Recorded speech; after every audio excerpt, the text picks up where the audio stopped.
Welcome to Surgeon Syndicate. If you're paying attention, you know that you only make money when you work. It might be great money, but it's dependent on you. The information on this podcast will help you solve that. We interview experts and provide analysis into financial freedom through commercial real estate. Why? To help physicians like you thrive. Let's dive in. Welcome to Surgeon Syndicate. This is your host, Dr. Michael McManus. So glad you are here. And I'm hoping we can add some great value for you today. Today's going to be a shorter conversation, but we're going to be talking about the actual nuts and bolts of investing in a syndication. We've gone over syndication structures and how the payouts work on waterfalls and things like that in the past. I've had some people go, wow, I was going to invest in this syndication, and the paperwork and the whole process was a little daunting and overwhelming. So I would walk through it once here so you had heard it. So when the time comes, if you decide to invest passively in a syndication, it all makes sense to you. I was thinking about this today because I was actually signing some paperwork to double down on an investment in a startup, but a lot of it's kind of the same. And this is an interesting, maybe we'll talk about it when things get a little further down the road with the business, but it's a really cool sexual health med spa concept that I got excited about it because as a urologist, I know there's a need here.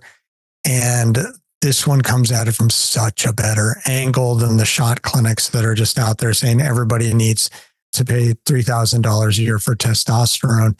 Looks at the whole person, the whole relationship. Awesome thing there. I get distracted. So investing in a syndication for the first time, how does that work? So typically what will happen is you'll start the conversation. We've talked about talking to syndicators or operators. You'll get the pitch deck or an offering memorandum, and that'll kind of have the details of the investment. We'll tell what kind of building it is, where it is, what the expected returns, what their whole business plan for making this whole thing play out. And typically you'll want to have a conversation, or if you need 2 or 3, with the operators so you better understand the whole thing and make sure that they understand and are capable of executing their business plan. So then you reach a point and you say, yep, I think I want to do this. So often what will happen is as deals are put out there, the capital raising process will start before closing. And so they will start offering a deal out to their investors and out to their network before the deal's closed. So what will happen with that is they'll ask for soft commits. And what that means is that's a non-binding, but basically you'll either by voice or often now it's through the investor portal, say, yes, I want to invest the minimum or whatever you have, $50,000, $100,000 into this project. And then you're kind of on the list for the soft commit. And what that means is if you've got a deal that it's a $10 million deal and your loan ratio is 70%, so you're going to have to make a down payment of $3 million, you got a loan of $7 million, then typically you're going to be looking at another 10% at least, depending on the plan for value add to have reserves for all that. So if it's a $10 million project, you need $3 million for the down payment. Typically you'd be looking to raise $5 million. So half of the purchase price, and that leaves money there to execute the business plan. That can vary how much extra. Pros and cons that if you don't raise enough, project can end up cash strapped, and that can affect returns if you can't pull off your business plan because you ran out of money. And it doesn't look good to the bank. It doesn't look good to investors if somebody has to come back and say, hey, I need more money. I messed this up. If you raise too much money, it affects returns because now you're not fully utilizing all that money.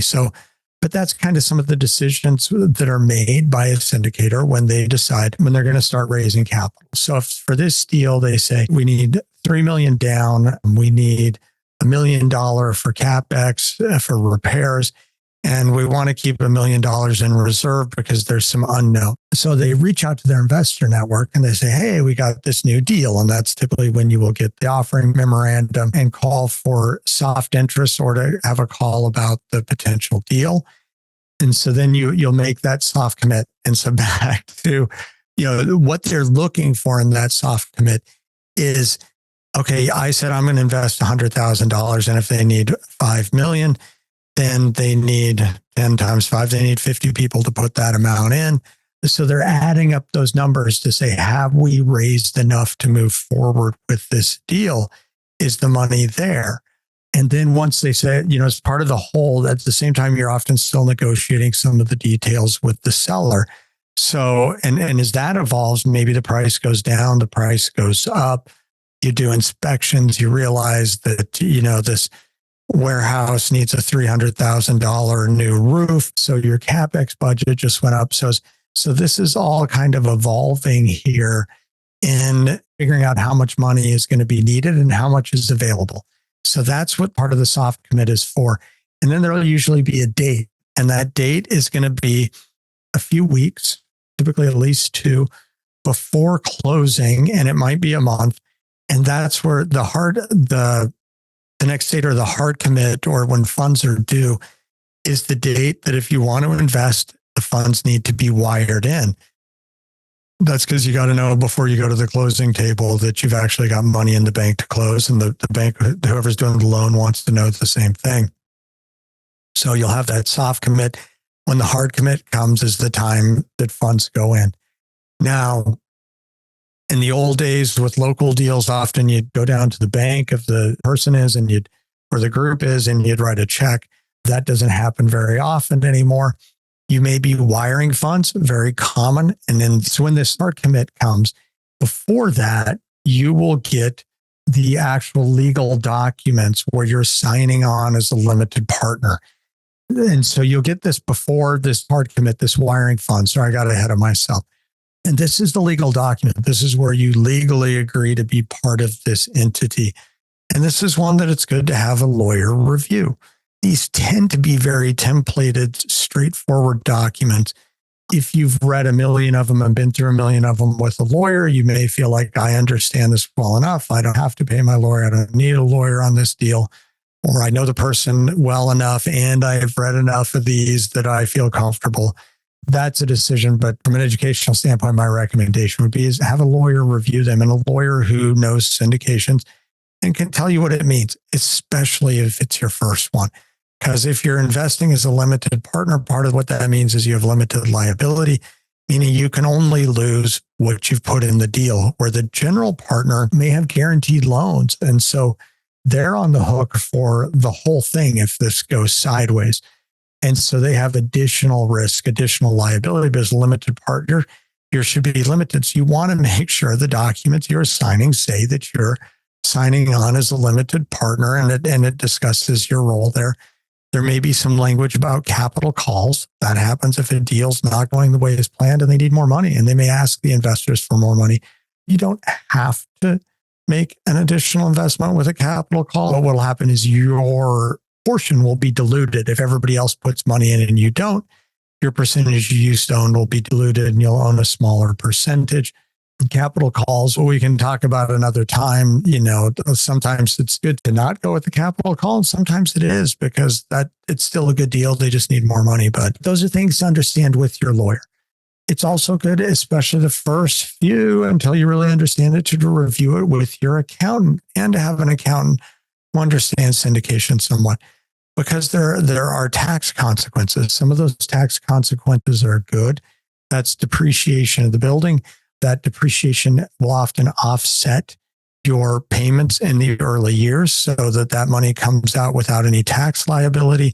Typically, there should be a cost segregation, which is done to accelerate depreciation. Go back and watch the episode with Isaac from Madison Spec, and he goes into that in much greater detail of how that all works.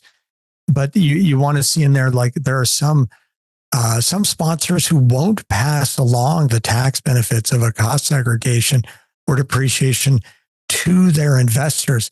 I don't like that.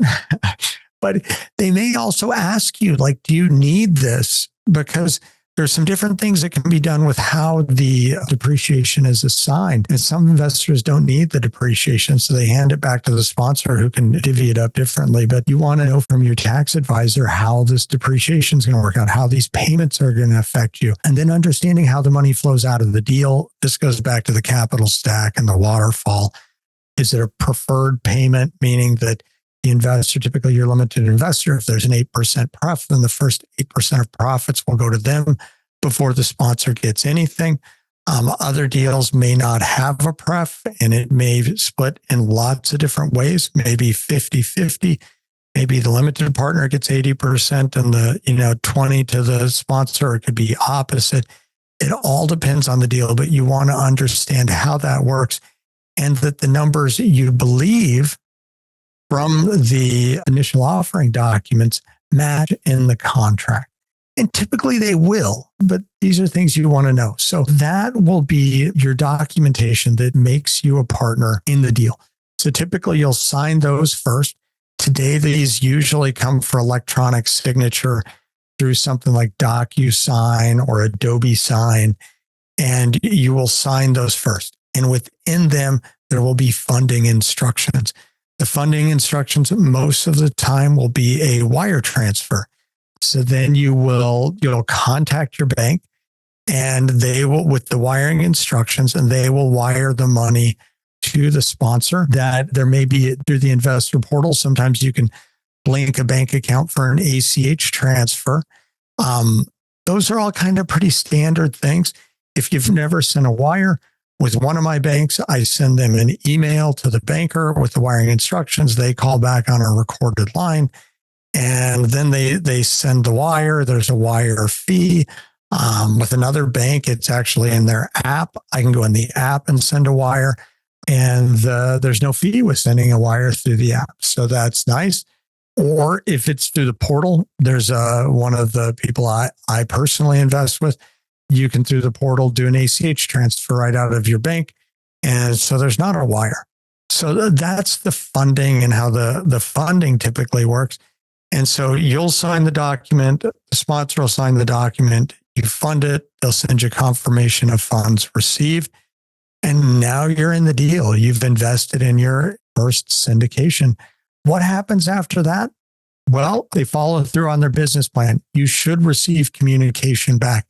Depending on the sponsor, some will just send quarterly newsletters, and some investors don't even want to know. They don't want to hear a whole lot back. Other ones like to communicate a lot, especially if there's a lot going on.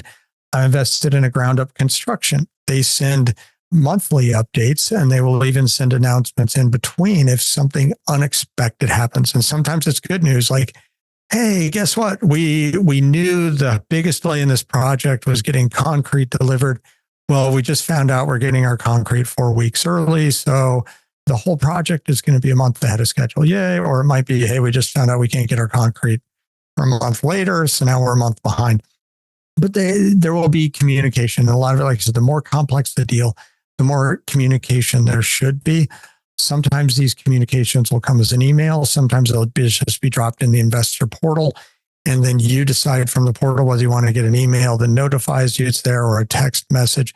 And that's how most of the communications will go, depending on who you are. And if you want to have a conversation with the operator, that's your prerogative too. And that's maybe a question to ask ahead of time. Go, hey, I'd like to talk to somebody about what's going on with this deal. How do you feel about, having a 15-minute conversation once every 3 months? And if they don't like that idea and you like that idea, again, maybe a reason to not invest there. I hope this helped. I just wanted to walk through the process because I know the first time to me, it all seemed kind of awkward. And you can also ask if you're talking to a syndicator, when you first start talking to them, say, walk me through your process. Tell me exactly how this is going to all lay out. Or do you have a document that I can follow along and check the boxes and know that everything's happening the way it should? Talk to your lawyer and your accountant, preferably one who has some experience with syndications, to make sure you understand what all of these documents mean and what it's going to mean for you in the future. So I hope that helps, and look forward to your first syndication deal. If you haven't done one yet, this was life-changing for me and really changed my financial future to get out of just managed stock accounts. And I wish you the best too. Again, if you have any questions, if there's anything I can do to serve you, please reach out. Let's have a conversation. Ask me these questions too. I'm happy to answer them for you. You can reach out on LinkedIn. We should be all set up. You can go to surgeonsyndicate.com, reach out there, or through Fortress Capital at thefortresscapital.com. Thank you for joining us, and we'll see you again on Surgeon Syndicate. This has been an episode of Surgeon Syndicate. If you got value from this episode, you know other surgeons are hungry to become job optional, and you can help them by sharing this content today. Schedule a call and we can make a plan. Looking forward to having you with me on the next episode.